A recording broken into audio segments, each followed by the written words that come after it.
Hey guys, it's Jason28W. Um, I had a request. Well, I guess I've had requests, and I was gonna make this video either way. Um, I finally have been promoted where I can make bigger or longer videos for you guys. So now I'll be able to explain more, and then I shouldn't really have to make part two videos. See, a lot of people like EXO and stuff like that, and everybody else, they use this nice high-tech editing software and stuff like that, and I don't like using that stuff. I just kind of like to make my videos raw and just out there, and get just, I don't know, I guess I don't want to use all that fancy doodads and stuff like that, I just want to keep my videos to the point, where they're easy to make, they're easy to understand, they get to the point. So here we go. As you can see, I got small, medium, large tire. This is from the Slash, Stampede, and the E-Maxx. I am going to show you how to make snow chains. Now, you can get the chain from your local hardware store or Walmart or something like that. I got this at Walmart. Well, that's a little too much light. There. 20 feet of chain. And that's what it is.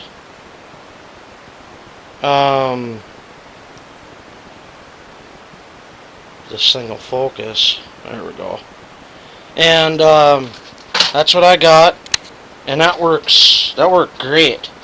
I will show you the finished product afterwards, but what I'm going to try to do here is I'm going to attempt to just give you guys an idea on how to do it here. I still don't have a tripod yet. I am going to be getting one here soon, so you guys are going to have to bear with me. Like I said, my videos are raw and whatever else. So, okay. Here's the chain.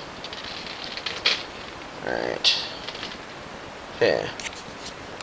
There's the chain.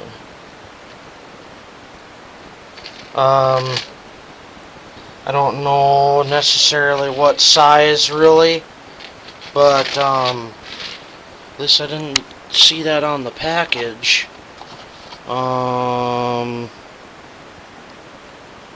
It just says number 16 jack chain zinc, so number 16, I guess. Okay, what you do is, it's pretty much straightforward. You just I'll demonstrate on an E-Maxx wheel here first. All you got to do pretty much to start it off is you want to go through each hole. Okay, so you take the chain, and of course I'm blocking the light. Take the chain and you run the chain down through. Turn macro on, there we go, that'll help. Okay, really wish that I had a tripod. If anybody's got a tripod that they can spare, that they could send me for free, I'd appreciate it, because I just don't have the money to go out and get one. So if anybody can spare one, I would appreciate it. But if not, it's alright. Anyways, I'm gonna see if I can set the camera down here. I guess I should have planned this video out a little bit better, but oh well. We will just have to make it work here. Okay. What you do is you just take and you put the chain over the tire like so, and then the idea of it is you got to if this will work with me here, you got to get it as tight as you possibly can, but not so tight where it's squishing the hell out of the tire. So And then you take, if you guys can even see what I'm doing here, hang on. Okay, then you tighten it all the way up, as tight as you can go, you know, like that there, you know, tighten it up, and then what you do is you take a needle nose, and then you just bend it back, and then you hook it to the link, whichever link will make it tight, but not too tight. And then you go around the entire tire like that, you know, and then you'll have sections, you know, since there's 6 spokes on this one, so you're gonna have 6 different, if I had focus onto the tire, it'll have 6 different lengths of chain going around the tire. And then you can run it that way if you want, or you can do like what I did on the Stampede here. I get the Stampede out. You can do it like this. Now, this has got 5 holes, as you can see. It's got the 5 holes, so I ran each link, or each chain, through the spokes, like so, and then, now this is what I was talking about. You go across the tire, you know, you can see that, you go across the tire like so, and then you do the ones across the tires first, and then you can see how it's kind of pushing on the tire a little bit. That's what you want. You don't want it to be like, you know, squish, but you just want it to kind of squish the tire, just so it's tight. And then once you get that all the way around, then you can do the sides. And then what you do for the sides is you link it together on the chain that goes across, like so, and then you just link it. You guys can see that. I have it linked right there. There we go. I have it linked right there, and then running over, and then I have it linked right there. And then you can have these a little bit loose, but only a little bit. As you can see, there's a little bit of play. You know, there we go. I accidentally turned macro off. There, see? Just a little bit of give on those. And then, but what you want to do is you want to make sure that on the Stampedes, you get, I don't know if you guys will be able to see it or not, but on the Stampedes, you know, it's getting pretty close to the shock there, but you still have enough room. So, but like I'm telling you guys right now, because I've already tried, that if you want to try to do this idea on the Slash 4x4, I just got in not that long ago from running my Slash, and my Slash is upside down in the tub drying, so I'm not going to bring that drippy thing in here right now. But to do the Slash tires, it's pretty much the exact same thing. You know, you got the 5 spokes, and then you just run them through there.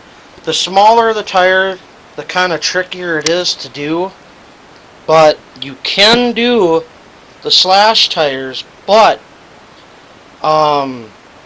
you can only do the rear. And then if you do the rear, you have to set your suspension as hard as you can possibly get it, because if not, then what happens is, I'll grab my Slash body here. What happens is the chains will dig the hell out of the body here. And of course, you know, if anybody that watches my videos has a slash 4x4, you know that them bodies are expensive. So, you're gonna have to set the suspension as hard as you possibly can to get that extra ground clearance, and then you can run them on the rear. But there's also another thing you gotta be careful with. On the back of the slash, you got the wheel hubs. Well, on the wheel hub, the chain can hit the hub. So what you got to be careful for is when you put them on there, you got to make sure that they clear the hub and that they clear the body, and they will work. Or you can go out and you can get smaller chain. This is, like I said, this is the number 16 chain. If you could find, like, I don't know, maybe like 13 or 14, maybe 15, number 13, 14, or 15 chain, that might work better for you. But I decided not to do it on the slash because I don't want it, just in case, I don't want it to move on the tire. Not to say that it would, but if it did, I don't want it to dig the hell out of my rear hubs. And so, but I mean, with a little trial and error, you could probably get it to work better. But me, I just decided not to, because actually the slash goes through the snow pretty good with the tires that are on it. So, but just, for people that are looking at getting a slash 4x4 or they're thinking about buying one, I will tell you guys right now that if you plan on using, let's see, where is it? Right here.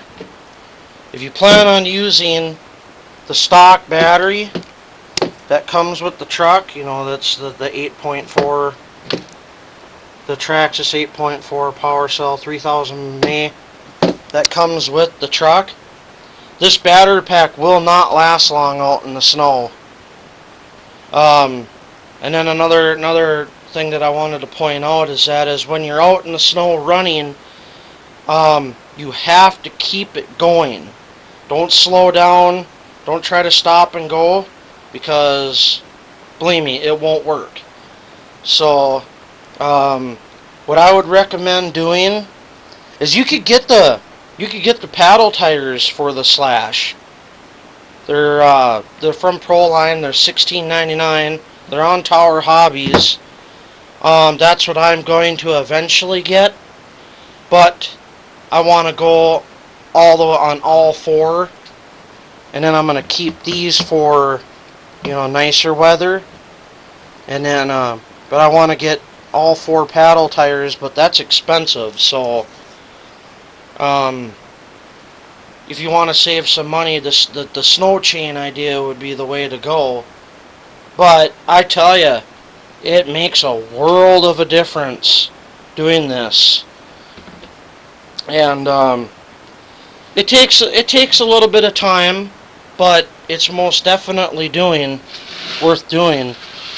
But before my video gets too big here, it's kind of cool that I can make bigger videos for you guys so that I can explain more. But what I would recommend doing on the slash 4x4, well, any of the Traxxas vehicles that have the VXL system in them, you can run 2 battery packs on a parallel connector. Not a series connector, a parallel connector. And I made that one myself, and they're not that hard to make. You just go on positive on that end, and then you go negative, or you go positive on this end, and then you run the one positive to the positive on here, and one negative to the negative on here, and then the same on the other one. And what that'll allow you to do is hook two, you'll be able to run two batteries on the one speed control. And I'm running two 7.2 volt Elite 5000 mAh packs, and the thing just flies through the snow.